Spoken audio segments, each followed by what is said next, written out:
Assalamu alaikum wa rahmatullahi wa barakatuh. Welcome, ahlan wa sahlan wa marhaban to Madrasa TV show. I'm Ustaz Hamza and you are watching Madrasa TV show Hajj Special. We're here specially to teach you about the last few days of Hajj. Inshallah ta'ala, this week it's been a fantastic week. We have learned so much about Hajj. Look what we're doing today. Today, inshallah ta'ala, we are going to be discussing last part of a story of Ibrahim alayhi salam. We're going to end the story today. Go to Kids Corner, watch some cool video from Read Academy, our students at Read Academy. And then, inshallah ta'ala, we are going to go and learn the last few steps of Hajj. So one day when you go to Hajj, you know what you're doing. And Recite and Reflect segment at the end. For those of you who wish to call and recite, give me a call right now. Joining me on the show is Bunny. Boys and girls, I have an announcement to make. An announcement for Monday. This is going to be quite interesting. On Monday, we have a special show. If I tell you guys, then you would say, I know it. So I'm not going to tell you. On Monday, we have a special show. I want you guys to tune in, inshallah ta'ala, same time on Monday. Once again, Monday, come in, inshallah ta'ala. We have a special show for you just before Eid. May Allah bless you. Well, a few days before Eid. Boys and girls, we go straight to our first segment. It's going to be really, really fun. We're live on YouTube. For those of you live on YouTube, hit the like and share button. And chalo.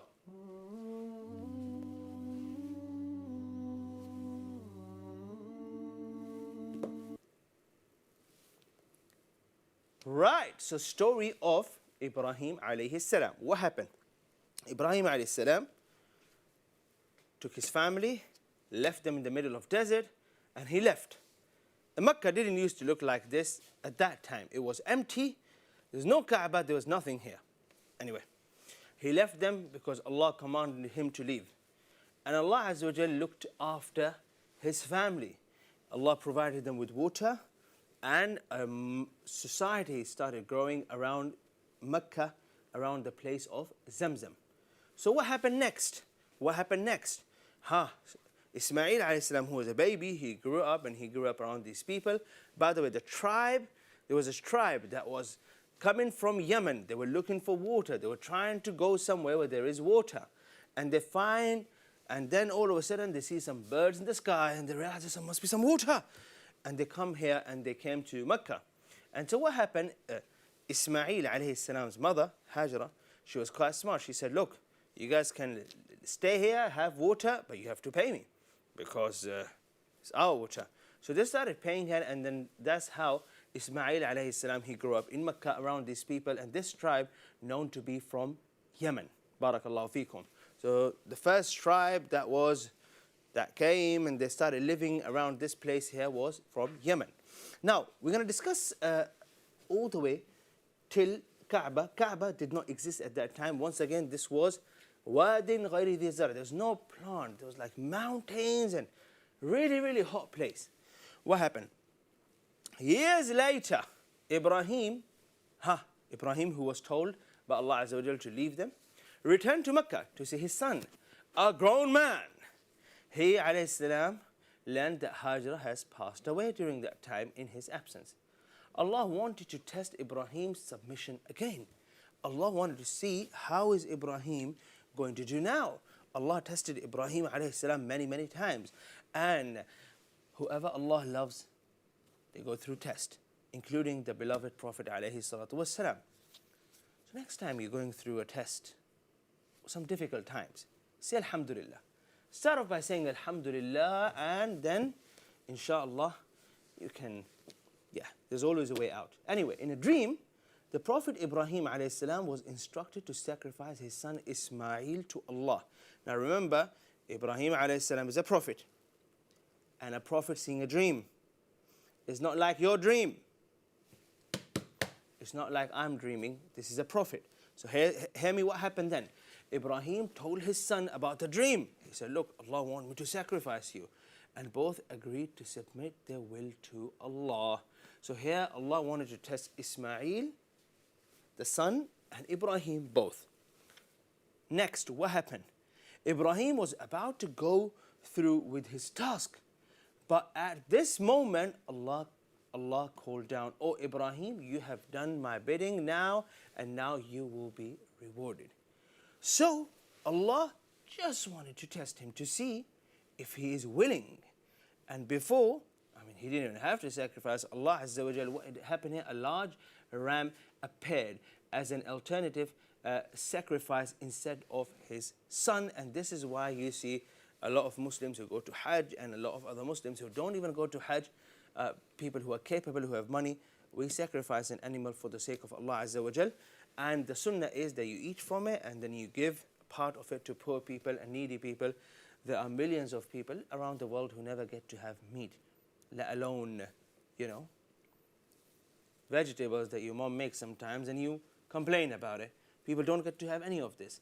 So there's a lot of barakah, there's a lot of khair that happened during this period because everyone is following the sunnah al-Ibrahimiyya, sunnah of Ibrahim alayhi salam.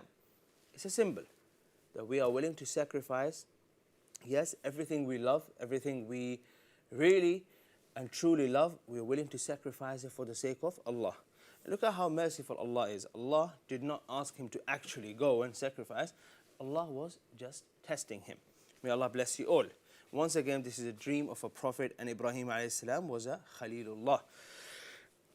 What happened then? So Allah tested both of them, and after Allah tests you, after you go through a test, there is something big coming, right? Just like when you pass a test in school, you do very well. Mom, can I have a phone now? No, she says. And then you can cry. But I'm just saying, after you succeed in a test, what happened? What happened when Ibrahim and Ismail, both of them, they became successful in their test? They proved to Allah that they're willing to do whatever it takes to please the Creator. Together, Ibrahim and Ismail continued to call people to worship Allah, but there was no place solely for praying to Him. There was no place, specific place there where people can pray. What happened? Allah chose them. Ibrahim wished that there was a special place for people to find peace and focus completely to praise Allah Azza wa Jal. Soon after, Allah ordered Ibrahim to build the sacred house or the Kaaba. So there, Allah chose them for a big task. But before Allah choose them for a big task, Allah tested them to see. So now imagine millions of people go and they worship Allah, and we all pray. Where's the Kaaba? That way. Oh, the Kaaba is right behind me. But in actual life, the Kaaba is this way here. Okay? So everyone who faces the Kaaba and they pray, the reward goes to those who built it. Ibrahim alayhi salam and his son worked together to build the Kaaba. It didn't look like that in the past. Let's see what happened. They chose a small hill, elevated from the surrounding land, and began laying foundations. Laying foundations. Ismail alayhi salam found the stones while his father placed them to build high walls. Interesting, isn't it? Very interesting. So now you hear, sometimes we have charity. People come here, live show, and they raise funds. You hear a lot in your local masjid. You hear this a lot. We're building a masjid, brothers and sisters. Donate generously. A lot of times we say to ourselves, I don't have that much money. Yeah, if I had money, I'm not rich. Yeah? And people are trying to build masajid. Look, wherever you live, if there is a masjid, the only reason you're able to go and pray in that masjid because people who came before you, they thought about you, they thought about future, and they said, we need to build a masjid so you can grow up and pray in that masjid. Now, when you grow up, will you have the same vision? You should. Here, Ismail and Ibrahim alayhim salam. Listen to the story. Ibrahim alayhi salam, being a prophet of Allah, he could be doing so many things, worshipping Allah. Who can worship Allah better than the prophets? He's going around collecting stones to build Kaaba because it is command of Allah. Interesting. In a place like Mecca with so much heat. Imagine you were asked to do the same thing. Go find bricks and you have to go build a masjid. Sounds fun, but it's a lot of sacrifice. It's not easy, isn't it? What happened then? When the construction was finished, Angel Jibreel came down from the heaven to teach Ibrahim the rituals of Hajj. Allahu Akbar. Using a lot, you see how the story is related to Hajj. Using a large stone as a platform, Ibrahim addressed his people, telling them to obey Allah, okay? Urging them to obey Allah. This large stone can still be seen near the Kaaba. It is known as Maqamu Ibrahim. This is where he would stand and teach people. You see it. It's like a golden cage. Let's have a look. Let's have a look. Let's have a look, inshallah ta'ala. Maqamu Ibrahim. Have a look at the golden cage that we just spoke about. Where is it? Here. There. That's a golden cage. Yeah? Now, the stone is moved slightly further away so people can do tawaf. But you see, what happened then? Every year, millions of Muslims from all over the world travel to Mecca, yes, to perform Hajj and Umrah at the Kaaba that Ibrahim and Ismail alayhi salam built, and to run between the two hills of Al-Marwa, As-Safa and Marwa, yeah, just like Hajra did, the mother of Ismail alayhi salam, radiyallahu anha, alayhi salam. During the Hajj period, Muslims show respect to the Prophet Ibrahim and sacrificing sheep by also sacrificing a sheep or cow, distributing the meat to poor people. You see how Hajj is deeply connected. Oh, I realized I wasn't showing you the screen, but I just read it to you guys. You see, Hajj is so immersed in the story of Ibrahim alayhi salam. And by you understanding the story of Ibrahim alayhi salam and Ismail alayhi salam, you will come to a beautiful realization, and that is, Hajj is not for you to show off, for you to make a point, I did something. Hajj is not a symbol of, it's not status. Hajj is not just an act of worship. Hajj is a symbol, is a way of showing to Allah, yes, I am willing to sacrifice all the money and everything else I have to come all the way to your house and do what you ask me to do. Maybe you have this question in your mind. Ustaz, why do we go Mina? Ustaz, why do we go Arafah? Yesterday we were learning that on the last 3 days of Hajj, you go to these 3 pillars and you throw stones. And I was telling you there's a reason why we do that. You see, when Ibrahim alayhi salam was leaving his family, Shaitan came and he's trying to whisper, oh, you're leaving your family. Don't do that. You can't do that. So there Ibrahim alayhi salam, he turned around, throw stones that direction, the direction where the sound was coming. So you see, Hajj and the story of Ibrahim alayhi salam, if you understand the story, you will understand why we perform Hajj, and you will understand all the rituals of Hajj are linked to the story of Ibrahim alayhi salam. Short break, we'll be back. Stay with us. Assalamu alaikum.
Assalamualaikum, welcome back, boys and girls, to Madrasa TV show. Once again, we have a fantastic segment for you right now. Before we do that, let's have a look at the running order of this show.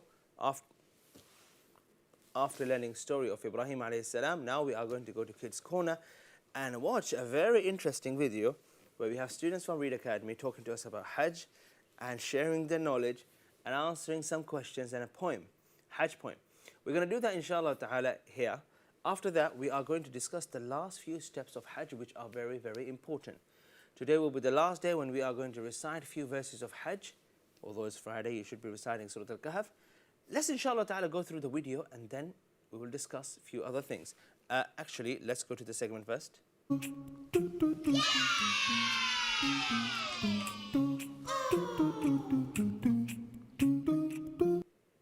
Let's watch the video. Bismillah.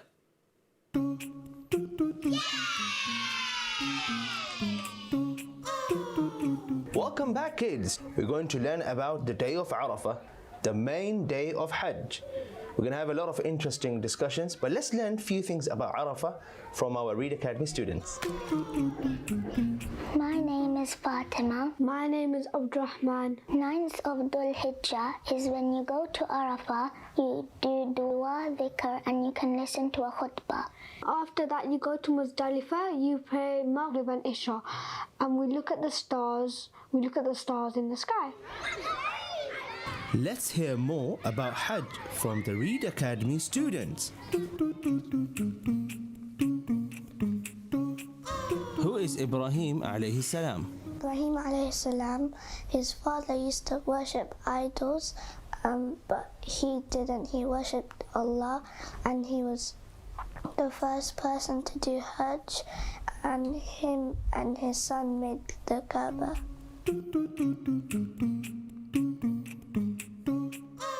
What is Zamzam? Zamzam is a special water. When Hajar was looking for the water for Ismail alayhi salam, Ismail alayhi salam was kicking his feet and Zamzam popped from the floor. I'm not sure, this tastes like normal water. I have had Zamzam before. It tastes like water. I think it would have felt like Hajar was happy. What is Muzdalifah?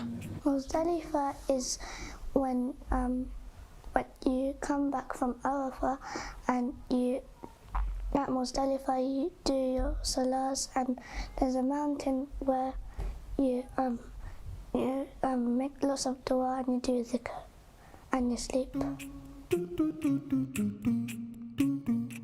Why do men shave their heads? Men shave their hair so everyone can look equal.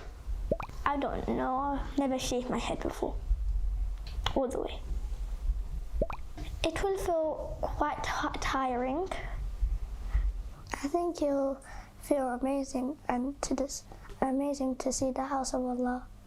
You trim a little bit of their hair, and boys have to shave their hair. Let's hear some poems from the students.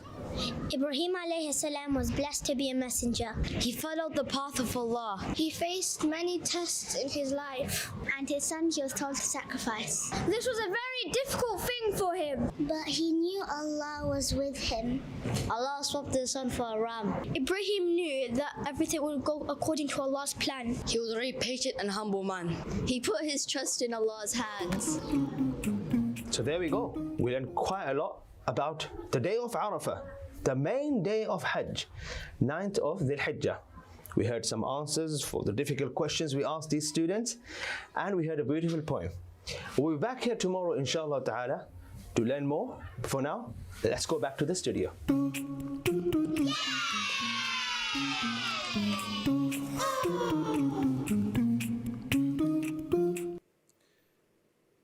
So we spoke about Arafah, which is a revision, and we spoke about Muzdalifah. What happens from there? You go back to Arafah.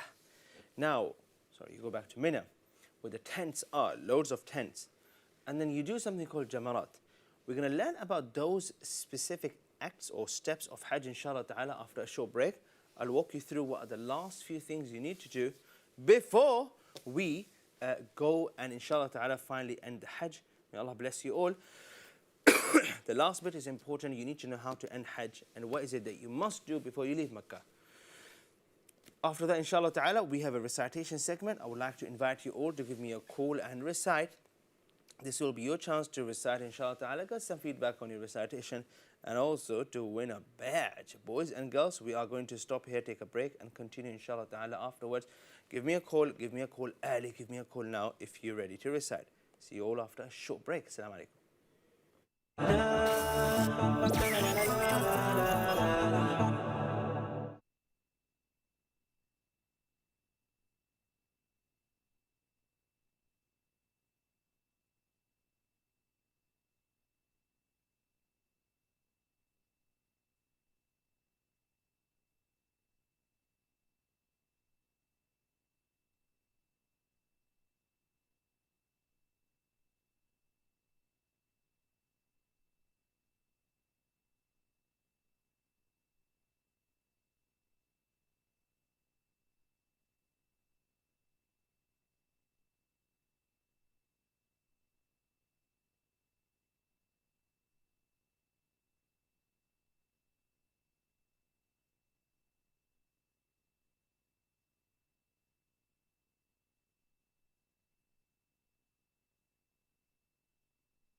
Hi, welcome back, boys and girls, to Madrasa TV show once again. We are now going to talk about steps of Hajj, last few steps of Hajj. Very important segment. Let's have a look, inshallah ta'ala, boys and girls, after the story, Kids Corner. Learn last few steps of Hajj before we recite and reflect on few verses of Hajj in Quran. Today we're looking at particular verses from verse number 199 to 202 from Surah Al-Baqarah. Boys and girls, let's go. Let's go and let's go.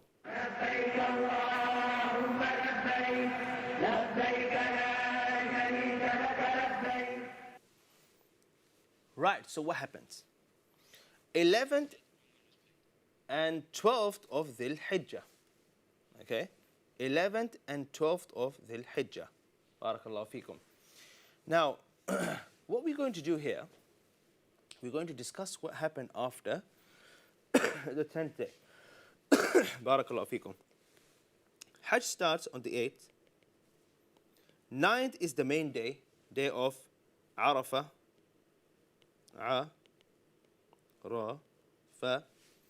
10th is the day when it's Eid. And the Hajj continues on the 11th and 12th. Barakallahu feekum. What's going to happen now? The 11th and the 12th of the Hijjah, stoning the Jamarat. 11th and 12th of the Hijjah is for stoning what we call Jamarat. So you have these 3 pillars, and you go and you throw 7 stones on each one of these. 7 multiplied by 3, 7 times 3, 7 times 3. You don't do them all together, you do them in stages. Starting with the small, medium, and then large. The stoning is meant to be done during the day, the dhuhr. What happens next? 11th and 12th of the Hijjah, days of Tashriq. 11th and 12th of the Hijjah are known as the days of Tashriq, which means where the Hujjaj are recommended to eat, drink, and remember Allah. And remember Allah. This is the last 2 days of Hajj. These are the last 2 days of Hajj. Barakallahu feekum. What's going to happen next? Well, 12th and 13th of Dhul Hijjah, we also do. Okay, 12th and 13th of the Hijjah is when we also do Tawaful Wida'. What does that mean? It's a farewell tawaf. The Hujjaj will perform the farewell tawaf, Tawaful Wida', before they leave Makkah. And you do this without sa'i, depending on which type of Hajj you're doing, without going between 2 mountains of Safa and Marwa. You do that. Tawaful Wida'. Now there's a lot of details that I can explain here, but I don't want to confuse you, because depending on what Hajj you're doing, do you have to do sa'i? Should you do, should you not? So what we're going to do, inshallah ta'ala, we're going to go back to Kids Corner, watch a video, and when we come back, inshallah ta'ala, we would have a better explanation. So the video we played earlier. So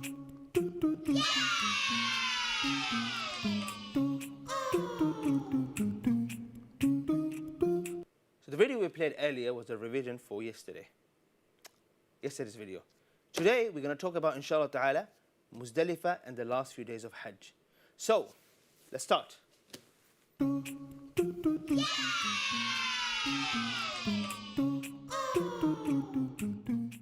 So back to Read Academy, and now we are going to learn about the last 3 days of Hajj. After Arafah, we've got 3 more days to go until the Hajj is finally complete. Let's go and learn more. My name is Amelia. My name's Hiba. And today we are going to be talking about the 11th and 12th of Dhul Hijjah, the ending of Hajj. On the 11th and 12th day of Dhul Hijjah, you do something called Jamarat. Jamarat is where you get the pebbles that you collected and you pelt them out, all 3 Jamarat. You do 7 for each one. And on the 12th of Hajj, you do your farewell tawaf, and that's your Hajj done. Let's hear more about Hajj from the Read Academy students. What has Ibrahim alayhi salam got to do with Hajj? Ibrahim alayhi salam was the first one to do Hajj. He built the Kaaba and he also sacrificed a sheep. What do women wear during Hajj? Women wear modest clothing, abayas and hijabs.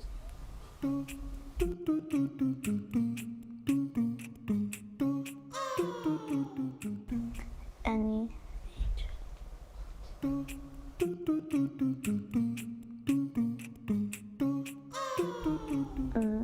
no, only on the 8th and 9th day.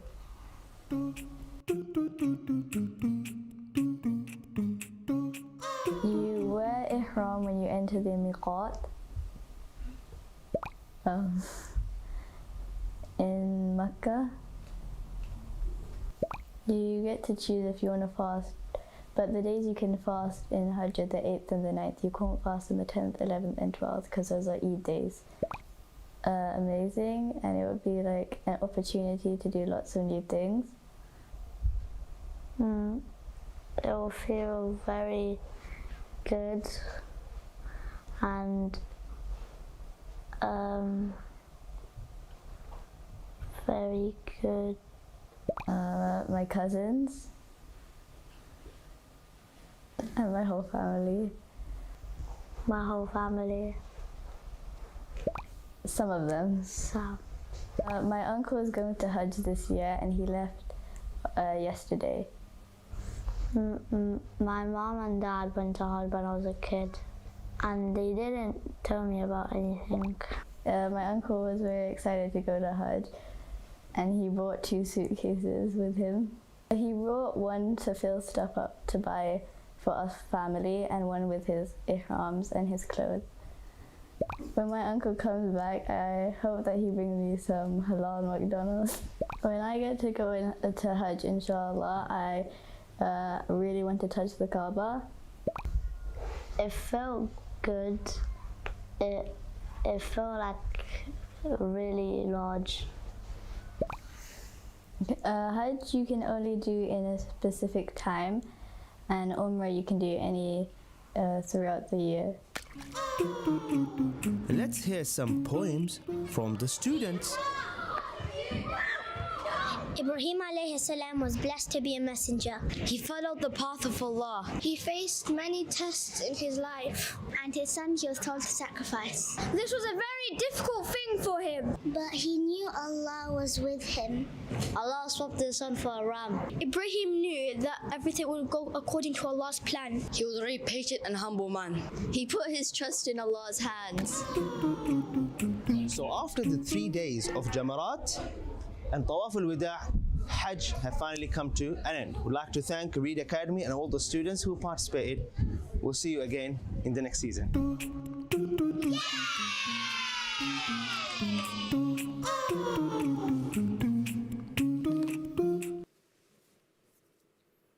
If you ever feel like that your parents took you to Hajj or Umrah when you were a kid and then they didn't explain to you, because you were a kid.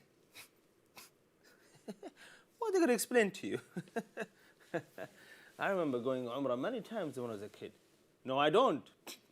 I only remember because my parents told me. You know, my parents could have just said they took me to Hajj when I was a kid. Or they took me all around the world. I would have just believed them. I wouldn't have even asked for pictures because no one used to take pictures back then. Or you can say I took pictures and I lost the phone. Anyway, well, you're truly blessed if your parents have taken you there. If not, then it is on you to take your parents, inshallah ta'ala, to Hajj and Umrah one day. I heard many stories of people who go to foreign countries, worked really, really hard. And one of the first goals they set, listen to this because this might inspire you. One of the first goals they set that they're going to earn enough money, put it together, save it, send it to their parents so they can go and perform Hajj. And I heard many stories like this. I hope inshallah one day, if your parents haven't been to Hajj, that you will be inspired to grow up and earn halal income, good income, and so you put your money together and you help your parents perform Hajj, inshallah ta'ala, and you perform Hajj with them. It's a beautiful thing to do for your parents, or help them do. And if you help your parents to do it, inshallah ta'ala, if the Hajj get accepted, you get the reward as well. May Allah bless you all. Also, do you remember we have a special Ask Eman today? I saw the poster. Is it today? Bunny? Sheikh Haytham? Yeah? Yes. Ask Eman at 6 o'clock.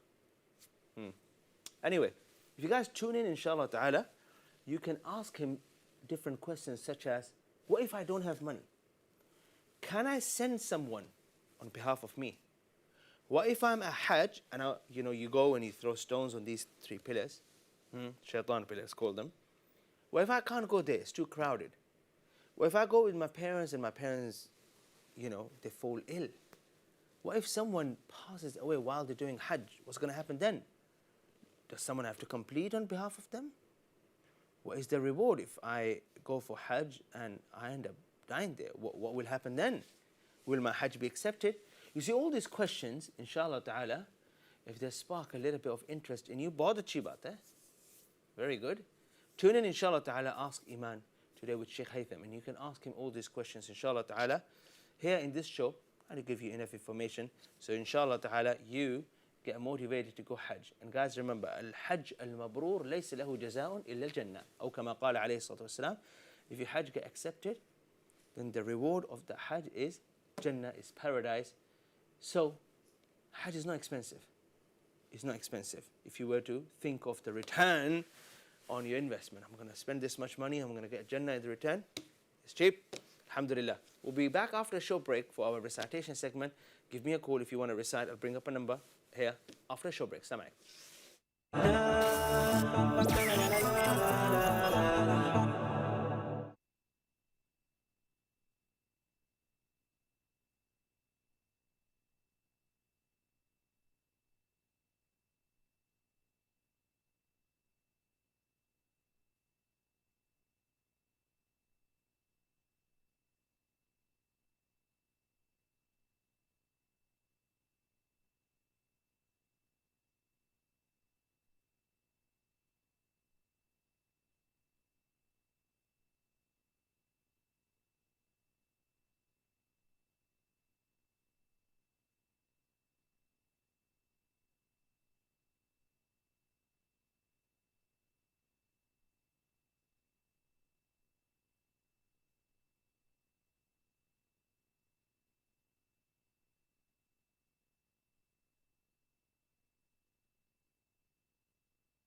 Hi, boys and girls, welcome back to Madrasa TV show.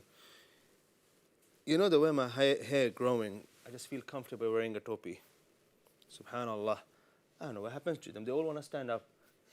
Boys and girls, welcome back. We are now going to go to our last segment, and we are going to recite verses of Hajj together. May Allah bless you all.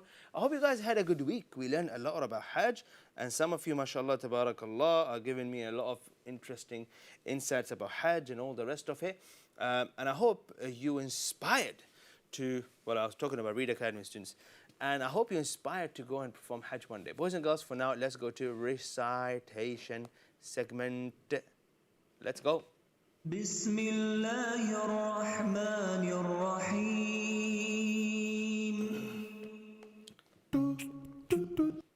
Welcome. That was my mistake. Verse number 199 to 202. أعوذ بالله من الشيطان الرجيم. بسم الله الرحمن الرحيم. ثم أفيضوا من حيث أفاض الناس واستغفروا الله إن الله غفور رحيم. فإذا قضيتم مناسككم فاذكروا الله كذكركم آباءكم أو أشد ذكرًا. فمن الناس من يقول ربنا آتنا في الدنيا وما له في الآخرة من خلاق. ومنهم من يقول ربنا آتنا في الدنيا حسنة وفي الآخرة حسنة وقنا عذاب النار. أولئك لهم نصيب مما كسبوا والله سريع الحساب. بارك الله فيكم. Boys and girls, our first reciter is going to be Maryam Khan. Assalamu alaikum. والسلام ورحمة الله وبركاته. How are you, Maryam, today? Alhamdulillah, and how are you? Very, very well. Alhamdulillah. Ready?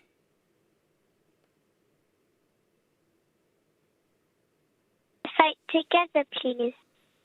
Together. Bismillahir Rahmanir Rahim.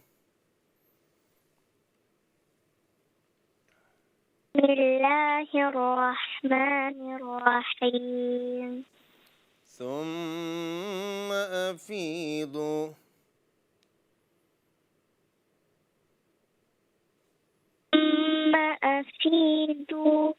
من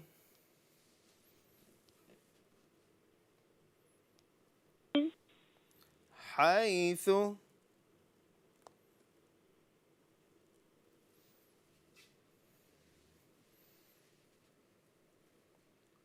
أفاض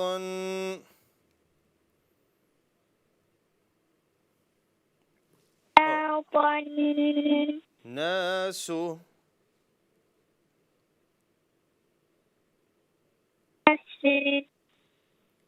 واستغفروا الله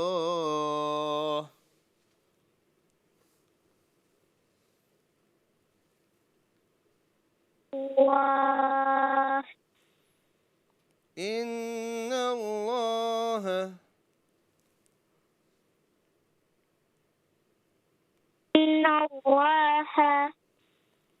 غفور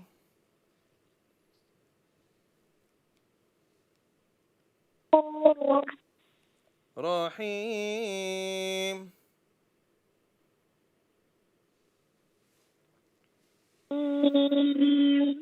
فإذا Okay, we'll stop here. Call us back. Sorry, Maryam Khan. Appreciate your effort there, though. MashaAllah, tabarakallah. Next caller. Assalamu alaikum. محمد ثابت حياك الله. السلام عليكم. وعليكم السلام ورحمة الله وبركاته. How are you, Ustaz Hamza? I'm very well. How are you, محمد? I'm fine, alhamdulillah. تفضل يا محمد تفضل. Okay, inshallah. أعوذ بالله من الشيطان الرجيم. بسم الله الرحمن الرحيم. ثم أفيضوا من حيث أفاض الناس واستغفروا الله إن الله غفور رحيم.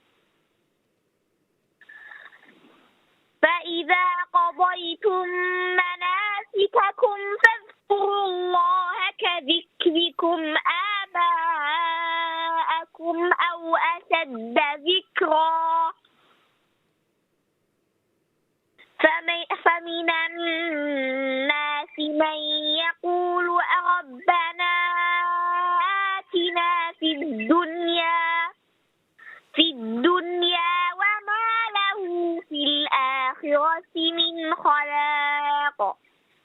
ومنهم من يقول ربنا آتنا في الدنيا حسنة ربنا آتنا في الدنيا حسنة وفي الآخرة حسنة وقنا عذاب النار.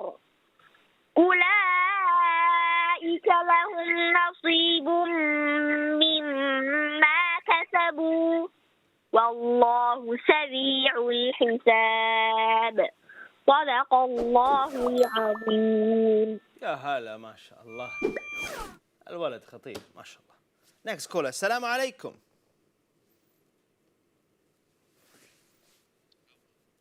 حوا السلام عليكم. وعليكم السلام. Welcome. How are you today? I'm fine, alhamdulillah. Hawa, one of our top reciters. Hawa, let's hear your recitation. Bismillah. Yes. Okay. أعوذ بالله من الشيطان الرجيم. بسم الله الرحمن الرحيم. ثم أفيضوا من حيث أفاض الناس واستغفروا الله إن الله غفور رحيم. فإذا قضيتم مناسككم فاذكروا الله كذكركم آباءكم أو أشد ذكرا. فمن الناس من يقول ربنا آتنا في الدنيا حسنة ربنا آتنا في الدنيا حسنة وفي الآخرة حسنة وقنا عذاب النار. أولئك لهم نصيب مما كسبوا والله سريع الحساب. ما شاء الله تبارك الله. Let's get the next caller to recite a little bit. A caller who can recite immediately. السلام عليكم. علي رضا. رحيمة السلام عليكم.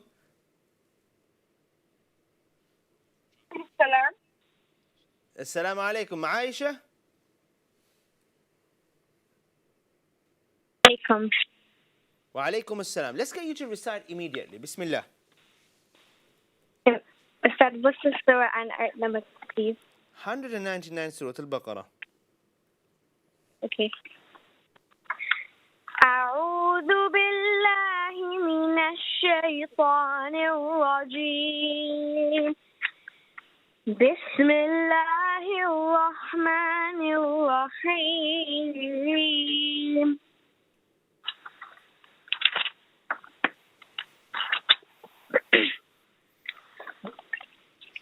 ثم أفيضوا من حيث أفاض الناس واستغفروا الله إن الله غفور رحيم. May Allah bless you, boys and girls. Tune in on our Monday show. It's going to be a special show, inshallah ta'ala, 4 to 5 p.m. May Allah bless you all. We'll see you on Sunday live. Assalamu alaikum wa rahmatullahi wa barakatuh.